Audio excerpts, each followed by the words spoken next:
하나님 말씀 같이 보겠습니다. 하나님 말씀은 요한복음 2장 13절에서 25절까지 말씀. 우리 한 목소리를 읽겠습니다. 시작. 유대인의 유월절이 가까운지라 예수께서 예루살렘으로 올라가셨더니 성전 안에서 소와 양과 비둘기 파는 사람들과 돈 바꾸는 사람들이 앉아 있는 것을 보시고 노끈으로 채찍을 만드사 양이나 소를 다 성전에서 내쫓으시고 돈 바꾸는 사람들의 돈을 쏟으시며 상을 엎으시고 비둘기 파는 사람들에게 이르시되 이것을 여기서 가져가라.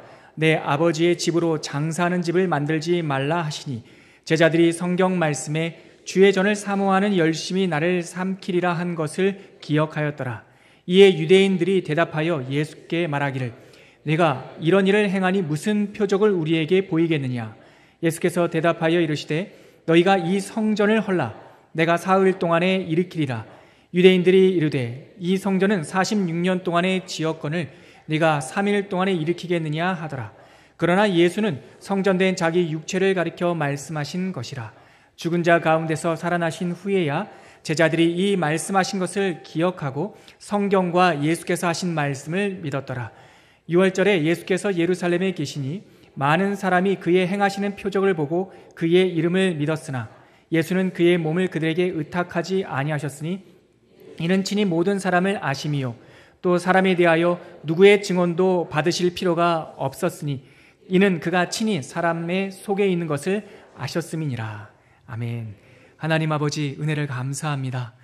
하나님께서 진정으로 예배하는 자는 영과 진리로 예배한다 하였사오니 이 시간에 하나님의 깊은 영의 언어에 다가가게 하여 주시고 하나님의 음성을 친히 듣는 시간 되게 하여 주옵소서.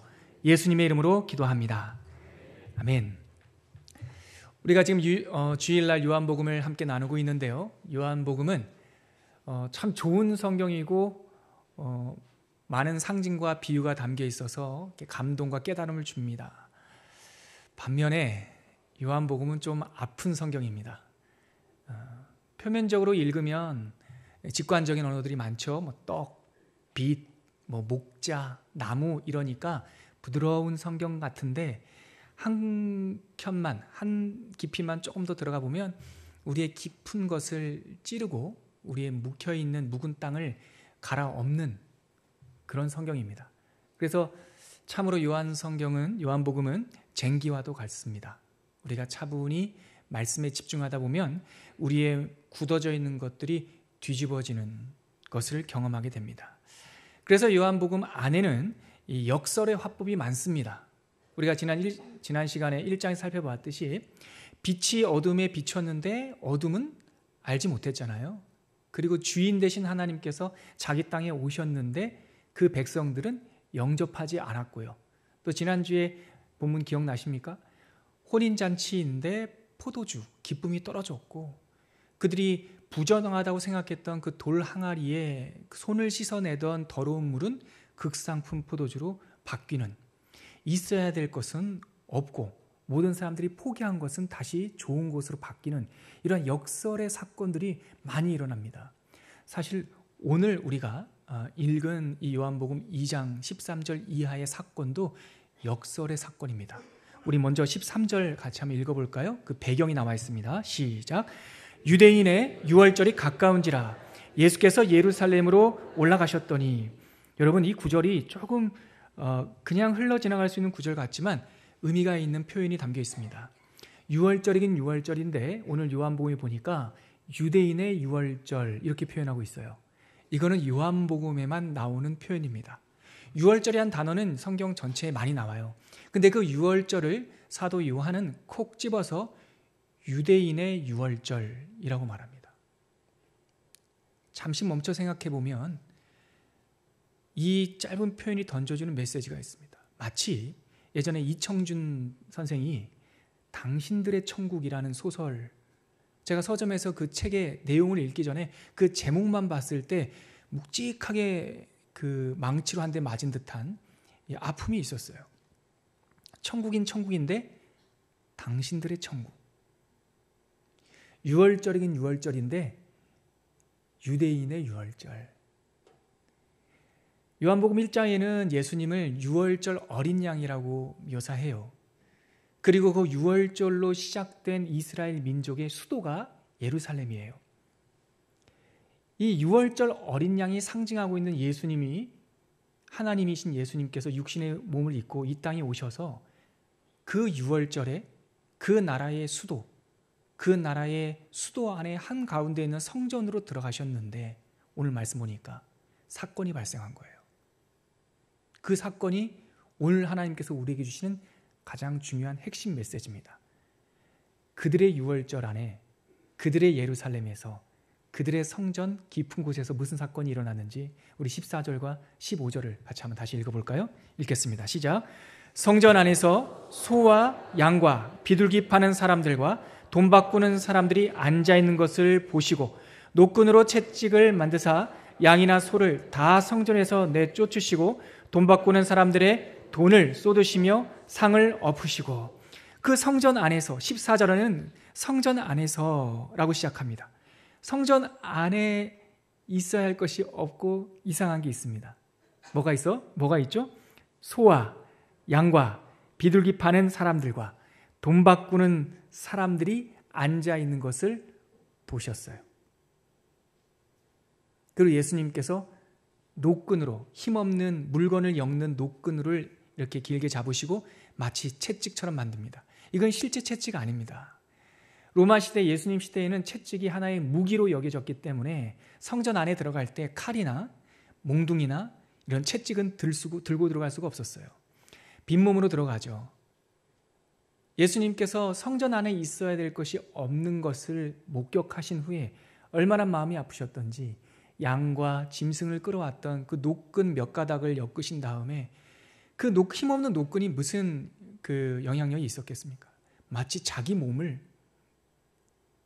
사람들의 마음을 경책하는 노끈처럼 자기 몸을 움직이시면서 그 안에 있던 모든 것들을 내어 쫓고 계시는 거예요. 15절에 보니까 채찍을 만드사 양이나 소나 성전에서 다 내쫓으시고 돈 바꾸는 사람들의 돈을 쏟으셨어요. 그리고 상을 엎으셨어요. 이 장면이 예수님께서 속상했었던 까닭은 우리가 생각하는 이 성전의 모습이 예수님 시대에는 조금 달랐습니다. 지금 예수님께서 방문한 이 성전은 헤롯이라고 하는, 예수님이 태어날 때 2살 이하의 아이들을 다 죽였던 그 헤롯이라는 사람이 만든, 건축한 성전인데, 그 사람은 에돔 사람이었어요. 이두메 사람이었어요. 자기가 유대인이 아니라고 하는 열등감과 유대인들이 자기를 무시한다라고 하는 생각 때문인지 그는 로마 많은 정치인들에게 뇌물을 주고 그 땅의 왕이 되었지만 언제든지 자기를 증명하고 싶었고 항상 자기가 그들의 존경받는 백성들의 인기를 얻는 왕이 되고 싶었습니다. 그래서 여러 차례 정략 결혼을 했고 하스모니안 가문이라고 하는 유대의 마지막 왕가의 공주와도 결혼을 하고, 그것도 모자라 대제사장의 딸과도 결혼했는데 여전히 이 사람은 반쪽짜리 유대인, 이방인의 피가 섞인 사람으로서 이렇게 좀 등한시 터부시 되었죠. 그래서인지 이 헤롯이 자기의 인생에 자기가 인정받을 수 있는 역작이라고 생각했던 것이 성전을 짓는 일이었습니다. 그래서 예수님 시대의 성전은 바로 그 헤롯이 BC 20년, 주님 오시기 20년 전에 짓기를 시작해서 3년 만에 본 건물을 짓고 AD 66년까지 약 한 전체 기간으로 따지면 한 80년가량 그의 아들과 손자에 걸쳐서 그 성전 본 건물 주변에 있는 뜰과 주변까지 정비를 했죠. 그래도 인정받지 못한 거예요. 그런데 거기서 종교적인 타협이 일어났습니다. 헤롯 시대의 대제사장 중에 한 사람이었던 안나스라고 하는 사람, 가야바의 장인이었던 그 대제사장직을 물려주고 세습했던 바로 그 사람입니다.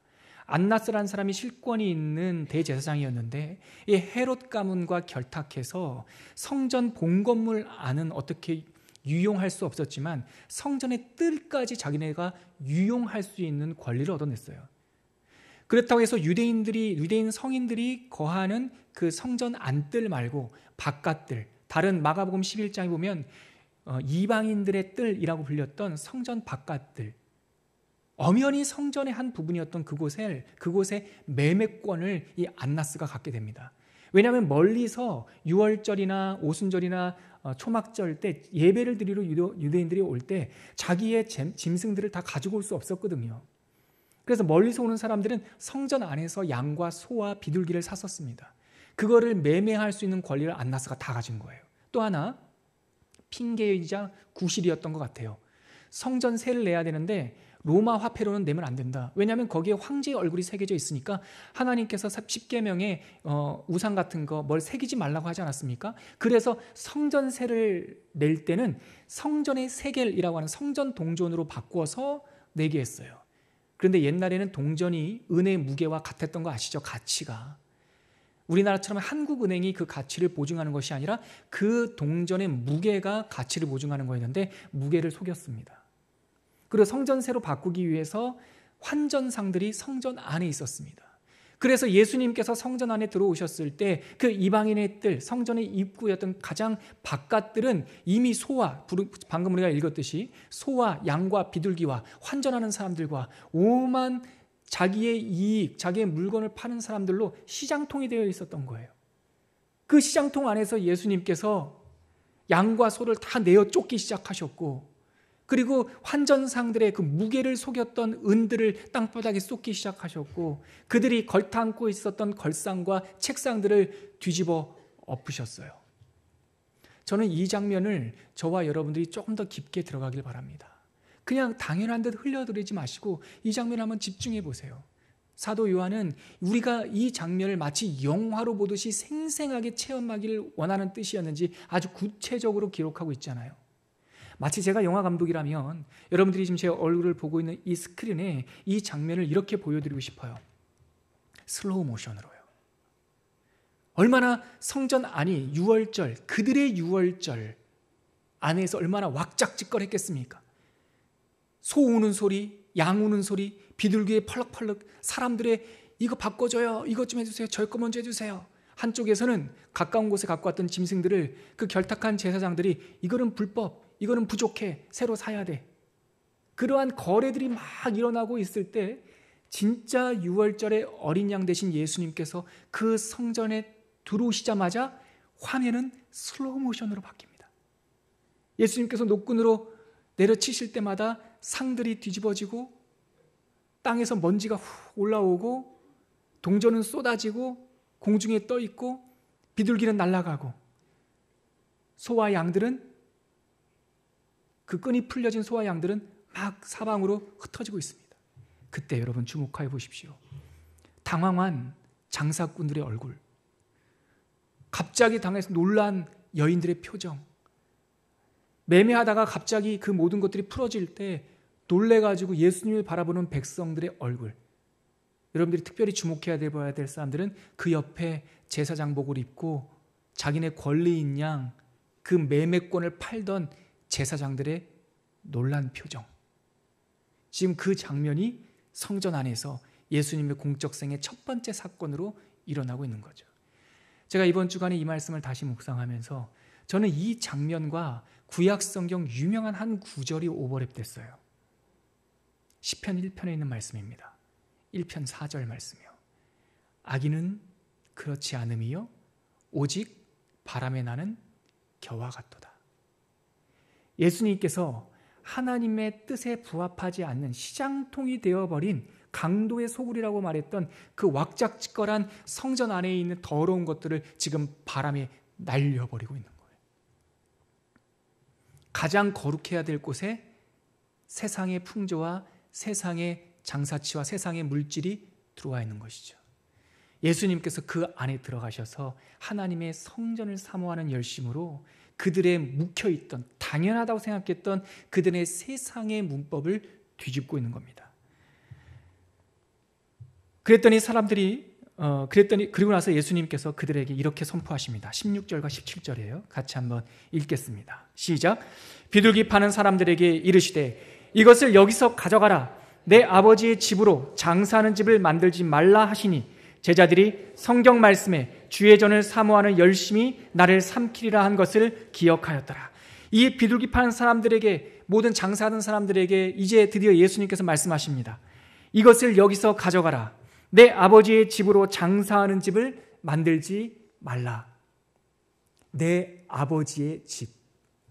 예수님께서 이들의 거래하는 장면을 뒤집어 엎으신 다음에 그들이 성전이라고 말했던 그 곳의 이름을 되찾아주는 거예요.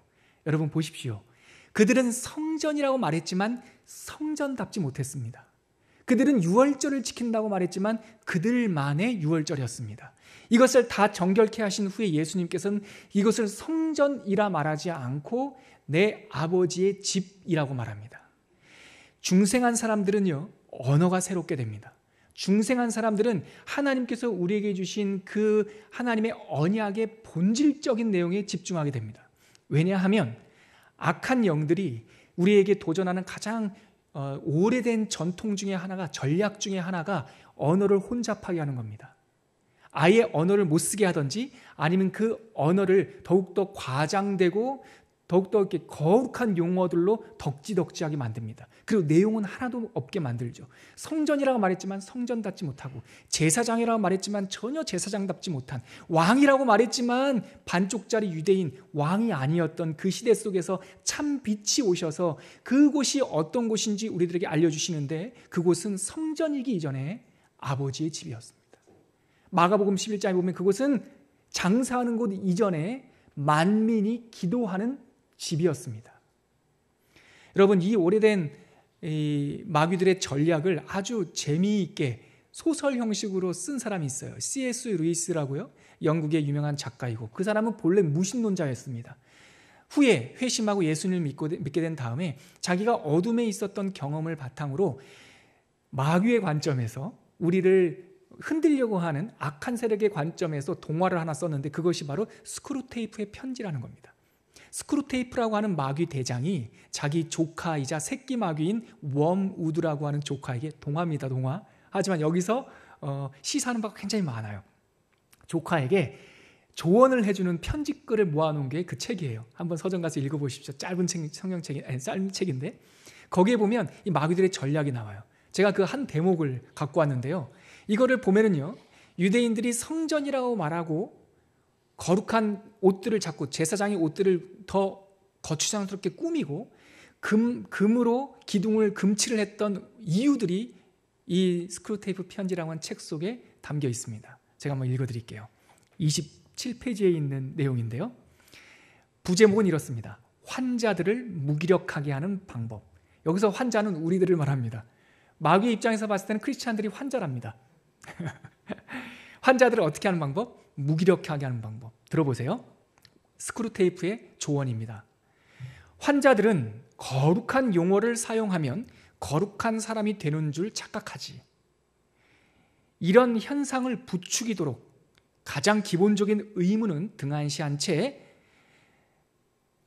영적인 의무에만 마음을 쓰게 하거라.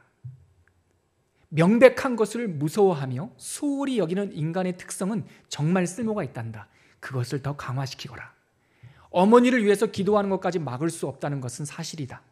하지만 적어도 그 기도가 효력이 없도록 하는 방법은 있다. 고도로 영적인 기도만 줄창을 읊어대게 해라. 어머니의 류마티즘이나 감기에 대해서는 이런 방구도 하지 않으면서 그 영혼의 상태만 가지고 노심초사하게 만들어라.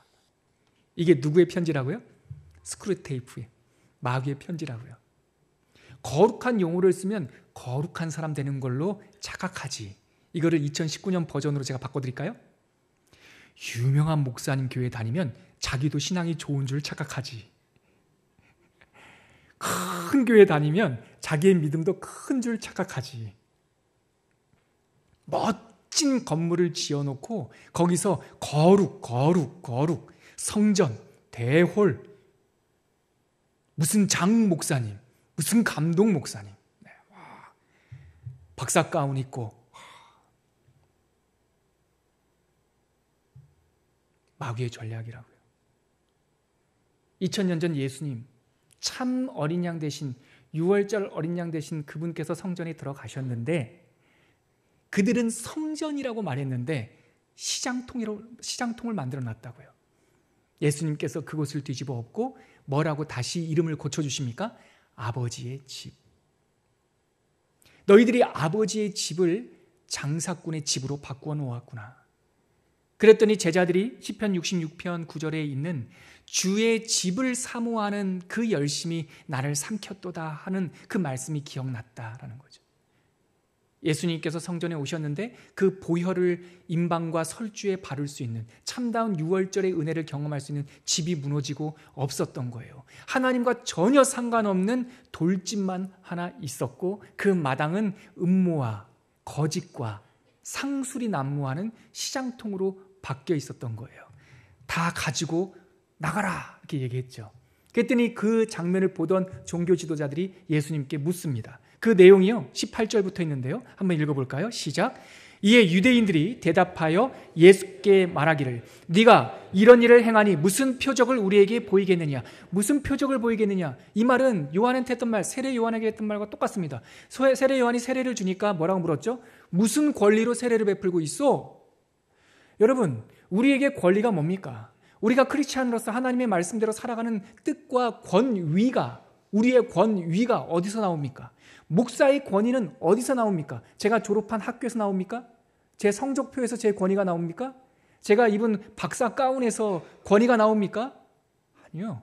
모든 권위는 하나님의 뜻대로 행하는 것에 나옵니다. 하나님의 뜻대로.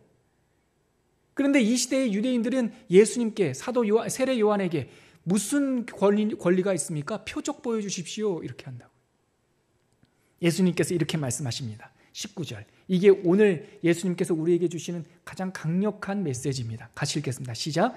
예수께서 대답하여 이르시되 너희가 이 성전을 헐라 내가 사흘 동안에 일으키리라. 예수님께서 표적을 보여달라고 하는, 당신의 면허증 좀 보여달라고 하는 그 사람들에게 말합니다. 니네들의 성전을 헐어라. 너희들의 유월절에, 너희들의 예루살렘에, 너희들의 성전에서 이 돌집을 헐어버려라. 내가 3일 만에 다시 일으킬 것이다. 처음에 이 말을 들었던 유대인들은 무슨 말인지 몰랐습니다.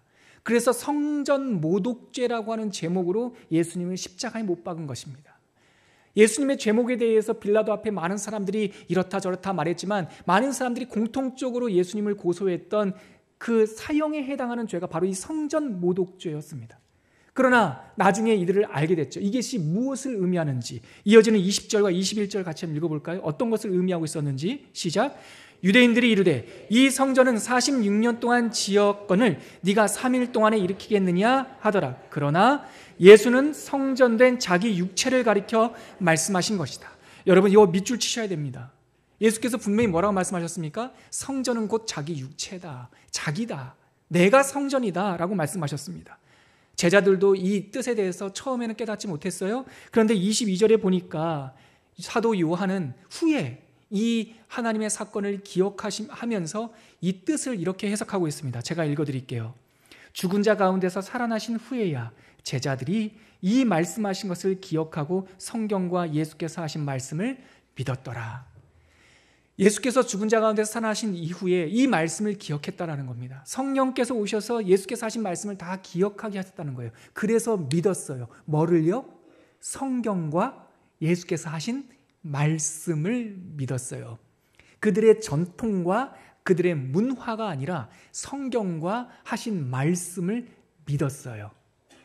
여러분, 왜 이렇게 성전이 계속 공격을 당합니까?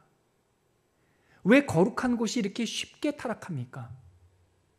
왜냐하면 성 어거스틴이 말하기를 인간의 영혼에는 하나님만 채울 수 있는 빈방이 있는데 하나님께서 그 빈방에 거하지 아니하시면 그 텅 빈 빈방에 다른 것이 주인 노릇을 해요. 그것을 가리켜서 우상 숭배다라고 얘기해요. 하나님이 채울 수 있는 그 돌집, 하나님만이 임재하여야 성전이 될 수 있는 그 집을 다른 것들이 채워지는 순간 탐심과 여러 가지 자기의 음모와 자기의 거짓과 문화가 채워지는 순간 그곳은 우상의 집이 되어버려요. 이렇게 거룩한 곳, 하나님의 성전이 공격받는 까닭은 예전서부터 그랬는데요. 한 가지 첫 번째 이유는 우리가 무지하기 때문에 그렇습니다.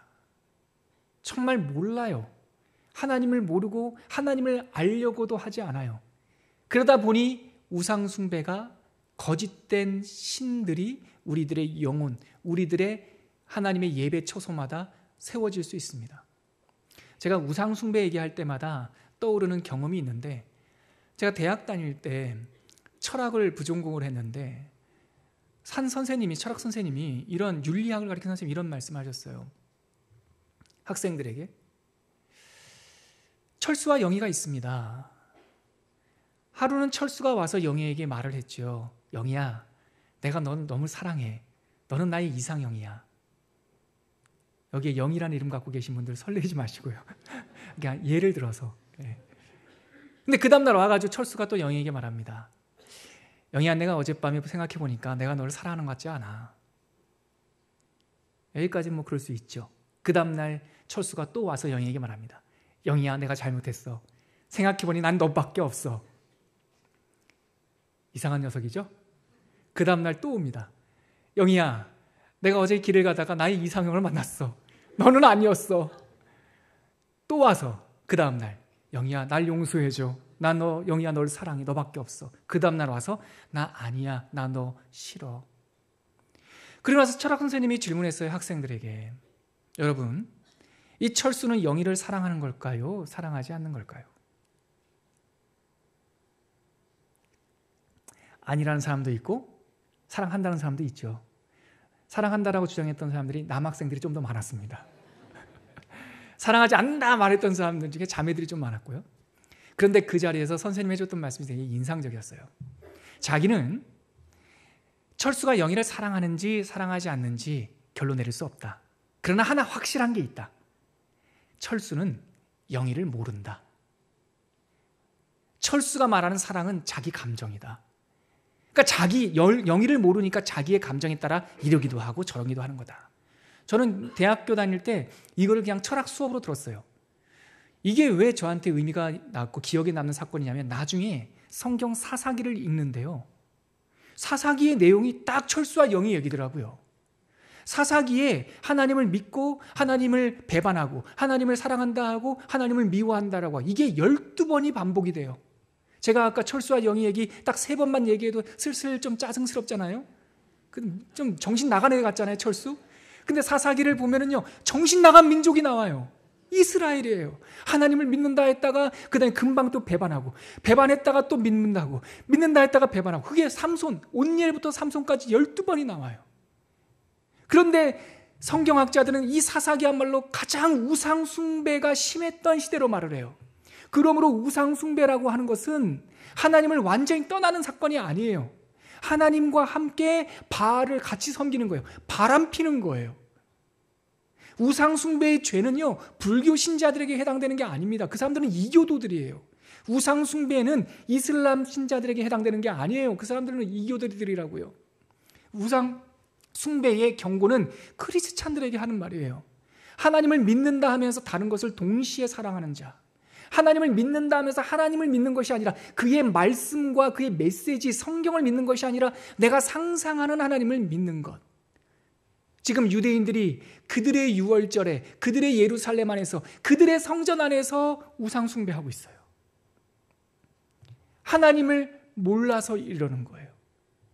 하나님을 모르기 때문에 자기가 상상하는 하나님을 우상처럼 섬기고 있어요. 또 성전이, 하나님의 거룩한 곳이 왜 이렇게 속히 타락합니까? 아까 말씀드렸듯이 스크루테이프의 편지라고 하는 그 우화의 예화처럼 마귀의 첫 번째 공격 대상이기 때문에 그래요. 하나님의 성전, 하나님의 예배당이 타락하는 것을 기대하기 때문에 항상 틈만 나면 이것을 타락시키려고 그래요. 이곳에 하나님을 빼버리려고 그래요. 그리고 그 전쟁에서 이 영혼들은, 이 악한 마귀들은 성공했던 적도 꽤나 있었습니다. 이 시대에, 예수님의 공적 생애를 시작하는 이 시대에 예수님께서 첫 번째 사역으로 성전 안에 들어오셔서 성전을 정결케 하셨던 이 사건, 그리고 이 사건 속에서 예수님의 강력한 메시지, 너희의 성전을 헐어버려라. 내가 3일 만에 다시 지을 것이다. 이 메시지를 들으시기 바랍니다. 근데 이 사건이 2000년 전 사건입니까? 2000년 전에 있었던 옛날 이야기입니까? 아니요. 이 사건은 지금 우리에게 주시는 하나님의 메시지입니다. 우리의 예배당은 어떻습니까? 만약 2019년 3월 31일 저 뒷문을 통해서 우리 주 예수께서 이곳에 들어오셨을 때 예수께서 이곳에 앉아서 우리와 함께 예배하며 말씀을 전해주시고 우리와 함께 하나님을 바라보시겠습니까? 아니면 우리의 무엇을 지금 뒤집어 엎지는 않으시겠습니까? 노끈을 만드셔서 우리의 등짝을 치시지 않겠습니까? 니네들의 성전을 헐어버려라. 무엇을 위하여 탐심과 욕심과 거짓된 술수로 쌓아 올린 너희들의 이 거짓된 성전 돌집을 헐어버려라. 내가 새로운 생명으로 새로운 것으로 너희들에게 채워줄 것이다. 그 다음 이어지는 말씀 한번 보시겠습니까? 이 전체적인 내용을 해설을 하듯이 나레이션으로 우리들에게 다시 한번 풀어주고 있는데요. 아주 재밌는 대조가 여기 나옵니다. 같이 한번 23절부터 25절까지 읽겠습니다. 시작. 6월절에 예수께서 예루살렘에 계시니 많은 사람이 그의 행하시는 표적을 보고 그의 이름을 믿었으나 예수는 그의 몸을 그들에게 의탁하지 아니하셨으니 이는 친히 모든 사람을 아시며. 여기까지요. 6월절에 그들의 6월절에 예수께서 예루살렘에 계셨다. 지금까지 있던 사건을 얘기하는 겁니다. 많은 사람이 그의 행하는 이러한 일들을 보고 그 예수의 이름을 믿었으나, 믿었다라는 말은 우리가 잘 알고 있는 그 피스티오라는 말입니다. 믿음이란 뜻이에요. 그런데 그들은 예수를 믿었지만, 예수의 이름을 믿었지만 24절 보니까 예수는 그의 몸을 그들에게 의탁하지 않았다. 의탁하다. 놀랍게도 이 단어가 위에 믿었으나와 같은 단어입니다. 원전에 보면. 이것도 피스티오입니다. 이걸 쉽게 말하면 이렇게 됩니다. 자, 보십시오. 성전이 있습니다. 그들의 성전은 성전이 아니라 장사꾼의 터가 되었습니다. 예수께서 그들의 유월절에 그들 가운데 있었고 예수께서 표적을 보여주시니 그들은 그의 이름, 대단한 분이구나 라고 그를 믿었어요. 피스티오 했어요. 그러나 예수는 그들에게 피스티오 의탁하지 않았어요. 왜냐하면 그들의 속을, 그들의 친히 그 모든 사람을 아시기 때문에. 예수를 믿는다라고 하는 그들의 행위보다 그 속을 아시기 때문에. 25절 다시 한번 읽어볼까요? 시작. 또 사람에 대하여 누구의 증언도 받으실 필요가 없었으니 이는 그가 친히 사람의 속에 있는 것을 아셨기 때문에.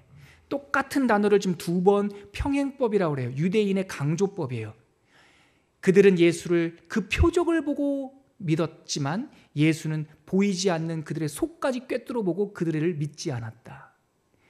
그들은, 왜냐하면 예수님께서는 그들을 아셨고 또 하나 평행되는 것은 그들의 속 깊은 곳까지 아셨기 때문이다. 여러분, 이 사람들은 예수가 하는 그 행위, 표적을 보고 예수를 믿었다 했지만 제자들은 아까 읽었던 22절에 보니까 죽은 자 가운데서 예수가 살아나신 후에야 제자들이 그 말씀하신 것을 기억하고 그 표적을 믿은 것이 아니라 성경과 하신 말씀을 믿었다 이렇게 돼 있어요. 우리가 우리 가운데 우리 영혼의 터 위에 하나님의 성전, 하나님이 거하실 성전을 짓는 기초가 여기에 나와 있어요. 기적이나 표적이나 여러 가지 우리가 기대했던 기도 응답이 우리의 하나님이 거하시는 참 성전의 기초가 되는 것이 아니라 그것은 그런 거의 열매일 뿐이고 더 기초가 되는 것은 하나님의 성경, 말씀과 그가 하신 메시지예요. 언약이라고요. 요것을 기초로 그 위에 믿음이 싹 트는 거예요. 체험 중요하죠. 체험 중요합니다. 그러나 체험조차 하나님의 말씀이 없으면 바람에 날리는 겨와 같아요. 변덕스러워요. 우리의 문화 중요하죠. 그러나 말씀이 없으면 그것은 인간 냄새가 풀풀 풍기는 사람 일이 돼버려요. 여러분, 건물이 필요합니까? 필요하지 않습니까? 필요하죠. 예배 드릴 때 건물 필요하죠. 꼭 우리가 소유하고 우리가 간판단 건물이 아니더라도 많은 사람들이 모여서 예배 드릴 때는 공간이 필요합니다. 그러나 그 공간 안에 하나님의 말씀과 성경이 없으면 돌집이에요. 성전이라고 부르지만 돌집이에요. 여러분, 문화와 제도도 필요합니다. 필요해요. 그러나 그 안에 예수의 이름과 예수의 말씀과 성경이 없으면 사람들의 조직과 다를 바가 없는 거죠. 오늘 예수님께서 뭐라고 말씀하신다고요? 니네 그 돌집 말이다. 돌집 헐어버려. 내가 새로운 나의 몸, 나의 성전을 지어줄 거야. 고린도전서 3장 16절에 보면 이 성전이 드디어 어떻게 열매를 맺는지에 대한 내용이 나와 있습니다. 한번 찾아보시겠습니까? 고린도전서 3장 16절. 그래서 성전이 뭡니까? 드디어 이제 이 돌집은 허물어졌고 이 시대에 하나님께서 말씀하시는 성전이 뭡니까? 고린도전서 3장 16절입니다. 시작. 너희는 너희가 하나님의 성전인 것과 하나님의 성령이 너희 안에 계시는 것을 알지 못하느냐. 17절. 누구든지 하나님의 성전을 더럽히면 하나님이 그 사람을 멸하시리라. 하나님의 성전은 거룩하니 너희도 그러하니라. 성전이 어디라고 지금 정확하게 나와 있습니까? 우리가 성전이라고, 성령께서 거하시는 우리가 성전이라고 성경에 기록되어 있습니다. 여러분, 죄송하지만 초원교회 예배당은 성전이 아닙니다. 여러분, 지난 기독교 역사에서 카톨릭 교회가 오버하고 그 길에서 잠깐 벗어나서 예배당을 성당이라고 불렀습니다. 거룩한 저소라고. 그것을 바로잡기 위해서 우리의 믿음의 선배 종교개혁자들은 순교자의 피를 흘렸어요. 근데 500년 채, 600년 채 지나지 않아 개혁교회들마다 이곳이 성전이라고 가르쳐요. 성전 아니요. 여기가 성전입니다. 성령께서 거하시는 곳이 성전입니다. 성령과 함께하는 우리들이 예배를 드리기 때문에 이 시간 이곳이 성전된 것입니다. 우리가 떠나고 성령이 떠나고 성령 하나님이 계시지 않으면, 아무도 계시지 않아야 하면 아무리 많은 사람들이 모여 있어도 성전이 안 되는 겁니다. 여러분, 이것이 진리입니다. 그러므로 갱신해야 될 것은 예배당이 아니라 우리 안이에요. 우리 안에 성령께서 거하시면 아골골짝 빈들도 성전이 될 수 있음을 믿으시길 바랍니다. 그리고 고린도후서 제가 읽어드릴게요. 고린도후서 6장 16절에 보면 이런 구절이 있습니다. 하나님의 성전과 우상이 어찌 일치가 되리요? 우상과 성전이 어떻게 일치되겠느냐? 우리는 살아계신 하나님의 성전이라. 어디가 성전이라고요? 우리는 살아계신 하나님의 성전이라. 이와 같이 하나님께서 이르시되 내가 그들 가운데 거하며 두루 행하여 나는 그들의 하나님이 되고 그들은 나의 백성이 되리라. 이것이 성경의 표지라는 거예요. 성전의 표지라는 거예요. 내가 그들 가운데 있어 그들은 나의 백성이 되고 나는 그들의 하나님이 되는 것, 참 하나님의 사람이 되는 것, 이것이 성전의 표지석입니다. 여러분, 초원교회는 누구 것입니까? 아까 우리 장로님 기도하셨지만 누구의 것입니까? 하나님의 것입니다. 초원교회가 하나님의 것이라면 이곳은 누구의 나라입니까? 하나님의 나라입니다. 하나님의 성령이 우리 안에 거하신다고 하는 것은 킹덤 컴, 하나님의 나라가 우리 가운데 임하는 거예요. 하나님의 나라가 우리 가운데 임한다는 것은 쉽게 말해서 내 나라가 전복되고 뒤집어져야 된다는 뜻이에요. 내가 왕노릇 하던 나라, 내가 켜켜이 쌓아 올린 바벨탑과 같은 나의 문화, 나의 습관적인 이 나라 무너뜨리셔야 됩니다. 그래야 그곳에 하나님의 나라가 세워집니다. 아니요, 하나님의 나라가 오면 그 여러분들의 나라는 무너질 수밖에 없습니다. 오늘 그 말씀을 예수님의 공적생의 첫 사역으로 해주신다는 사실을 명심하시고 기억하시고 가슴에 새기십시오. 끝으로 여러분, 이 2장 안에 지난주 내용과 오늘 내용이 또 한 번의 파라독스, 역설적 대조가 일어나고 있다는 사실을 발견할 수 있습니다. 지난주에 나눴던 말씀 기억해 보십시오. 혼인잔치인데 뭐가 없었다고요? 포도주가 없었어요. 그 가운데 더러운 우리를 더러움을 씻어내는 부정한 돌 항아리가 있었어요. 돌 항아리. 아무리 부정한 돌 항아리라도 예수님께서 이제는 떠서 갖다 줘라 하는 순간에 극상품 포도주로 바뀌었어요. 오늘 장면에서는 돌집이 하나 있어요.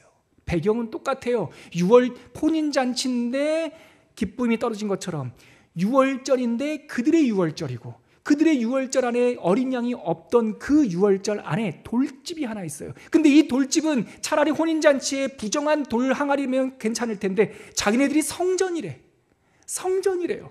그러니까 못 바꿔요. 기적이 안 일어나요. 그러니까 이번에는 돌 항아리라고, 우리는 돌집입니다 하면 우리가 안에 있는 이 더러운 것이 포도주로 바뀌어질 텐데 돌집이고 그 안에 더러운 것만 가득하고 장사치들, 소와 양과 돈 바꾸는 것들만 가득한 그 돌집을 성전이라 말하니 예수님께서 뭐라고 말씀하십니까? 그 돌집을 깨버려야겠다 이렇게 말씀을 하시는 거예요. 우리한테 갈림길이 있습니다.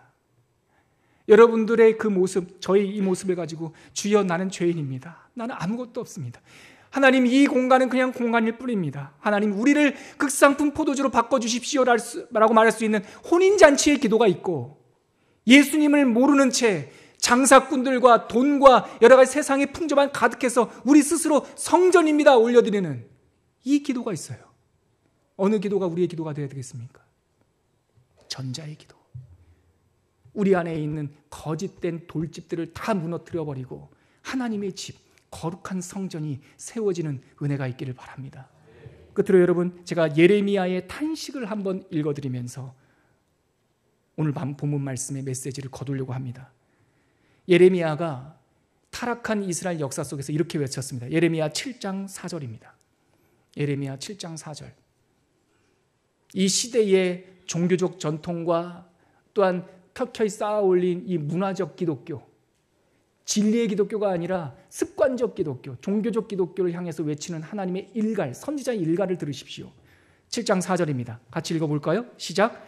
너희는 이것이 여호와의 성전이라, 여호와의 성전이라, 여호와의 성전이라 하는 거짓말을 믿지 말라. 너희가 만일 길과 행위를 참으로 바르게 하여 이웃들 사이에 정의를 행하며 이방인과 고아와 과부를 압제하지 아니하며 무죄한 자의 피를 이곳에서 흘리지 아니하며 다른 신들 뒤를 따라 화를 자초하지 아니하면 내가 너희를 이곳에 살게 하리니 곧 너희 조상에게 영원 무궁토록 준 땅이니라. 보라, 너희가 무익한 거짓말을 의존하는도다. 너희들이 삶으로써 하나님의 메시지를, 하나님의 말씀을 지켜내면 이곳이 성전 될 것이지만 너희들의 삶이 하나님의 말씀과 부합하지 않고 증명사나 요구하고 문화적인 것, 우리들의 탐욕의 잔치가 된다면 이것이 여호와의 성전이라, 이것이 여호와의 성전이라, 이것이 여호와의 성전이라 하는 거짓말을 하게 된다는 것이죠. 거짓된 여러분들의 왕국이 다 무너지고 거짓된 돌집이 무너지고 새로운 하나님의 성전이 세워지는 부활의 소망, 부활의 기쁨을 누리는 여러분들이 되시기를 주의 이름으로 축원합니다. 우리 이 말씀을 거두면서 한번 기도하시죠. 여러분, 누구에게나 이러한 강력한 영적 도전들이 있습니다. 하나님, 내 안에 돌집들이 하나씩 있습니다. 내 습관과 내 종교적인 나의 의로, 나의 종교적인 삶으로 켜켜이 쌓아 올린 돌집이 있습니다. 예수님의 몸부림치는 그 채찍질을 느끼게 하여 주시고 다 무너뜨리게 하여 주시고 하나님의 새로운 말씀과 하나님의 새로운 생명과 성령이 임재하는 새로운 완전한 교회로서 거듭나게 하여 주시옵소서. 우리 이렇게 결단하면서 한번 기도하겠습니다. 하나님 아버지, 은혜를 감사합니다. 오늘 이 준엄한 하나님의 메시지를 통하여 너희의 성전을 헐어라, 내가 새로운 성전 3일 만에 일으켜 세울 것이다, 하나님의 메시지를 일으켜 세울 것이다, 하나님의 집을 일으켜 세울 것이다, 하나님의 나라를 일으켜 세울 것이다, 이 말씀을 믿게 하여 주시옵소서. 우리 가운데 있는 거짓된 탐욕의 우상 숭배의 돌집을 다 무너뜨리게 하여 주시고 아버지의 이름 가운데 온전하게 교회로 거듭나는 하나님의 중생의 은혜를 경험하게 하여 주시옵소서. 아버지 하나님, 이렇게 귀에 쩌렁쩌렁 울리는 하나님의 메시지를 듣지 못하는 이 무지함에 빠지지 않도록 도와주시옵소서. 우리 가운데 우리의 의로움과 우리의 종교적 습관으로 쌓아 올린 모든 돌집은 다 무너지게 하여 주시고 예수 그리스도의 부활의 보혈로 심겨주신 그 생명의 성전이 다시 재건되도록 하게 하여 주시옵소서. 초원교회가 교회되게 하여 주시옵소서. 이 열방의 교회들이 다 교회되게 하여 주시옵소서. 하나님만 영광 받으시고 하나님만 주인 되어 주시고 예수 그리스도의 보혈의 피가 임방과 설주에 발려진 유월절의 성전 되게 하여 주시옵소서. 그렇게 하신 줄 믿사오며 예수님의 이름으로 기도합니다.